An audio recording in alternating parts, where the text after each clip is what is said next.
What it do, what it do? It's your boy Tony Anation. I'm back with another video.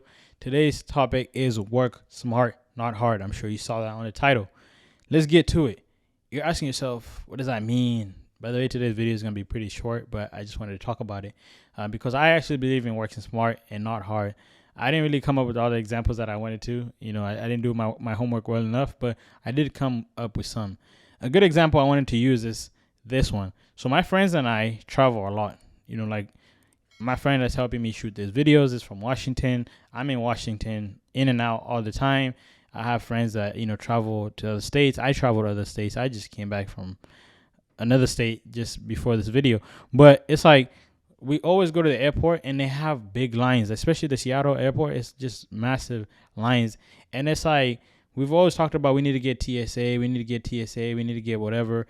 And I realized like I wanted to get clear, but clear costs $200. And my friends, I have two other friends that also want to get clear. There's like I want to get TSA or clear. So I was like, you know what? It'd be kind of cool if we can get clear all together, and then we all chip in for clear. Because instead of paying 200, I think if you divide by three, it's about like 60 something. I might be off with the math, but it's better because you can, when you have clear, you can have up to three people on that. And instead of like you just paying it, you don't have other people. We're splitting it. So that's what we're gonna be doing is we're gonna split that clear. And in some sense, we're saving. We could have worked hard and made money to get clear, but we're gonna split it, which is saving us money. Plus, we don't have to be at the airport waiting for so long just to get past TSA, right?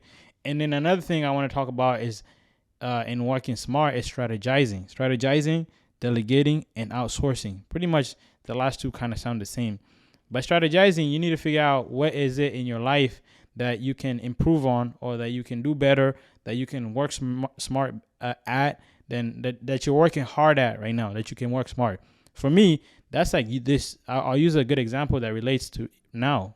Is that these YouTube videos, sometimes I can shoot them. I can do the videos, but sometimes it's hard to edit because I do photography and videography in for my business, and I have to prioritize those because clients are waiting on those and they have deadlines.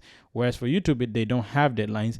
But for me, I like to put the deadlines on myself, so you guys get the videos on time. But it's always hard. So when people meet with me, they're like, oh my God, what's up with the YouTube videos, whatever. So I was like, since I want to do them and I want to push them out, I have to be smart about it. Since I'm not able to edit it, can I outsource it? Can I delegate that to somebody else? And I was able to do that. Like I found a team, which I'm working on right now. The ones that are going to be working on these videos, sending them to me. And then I'm like, hey, I like them or I don't like them. And they can be able to change that. So that's one thing that you should try to find in your field that you can probably be better at. And sometimes you'll find that it helps you be effective because, I'll be able to push out content and they'll be edited and done on time.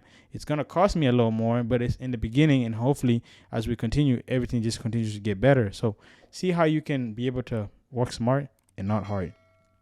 And then the other thing is, and I don't think this is something that's talked about a lot, is that you can be very busy and doing so many things, but you should be able to take breaks. When you're working smart, you need breaks. You need breaks to sit, to just think, how can I improve on something? How can I change this in a way that can be more effective? Just the way we've adapted as humans to where we were like, in the industrial, I guess, era. And now we're like in the technology era. Like, how can maybe I'm doing stuff that's manual, you know what I mean? That can be done online. That's just an example of something that you should do. And you won't be able to figure out what it is unless you take breaks. So I encourage taking breaks. The semi last thing that I want to encourage you to start using is you should use to-do lists. So to-do lists, I have those for the week and for the month. The daily ones I struggle with. But what it does is I'm able to strategize what I want to do first. And that kind of ties to the last thing that I want to talk about is focus on high impact tasks. And when you have a to-do list, it allows you to be able to focus on those things because you can write from your most important things to your least important things. That way, you don't do least important things and they take out so much of your time and that you're not able to focus on the things that you really need to be doing.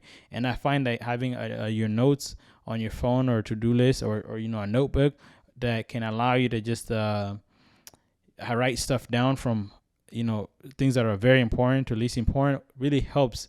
And I hope that you can be able to apply these strategies. Like I said, today's video is going to be very short, and I hope that you learned something from that. And remember, work smart, not hard. Peace.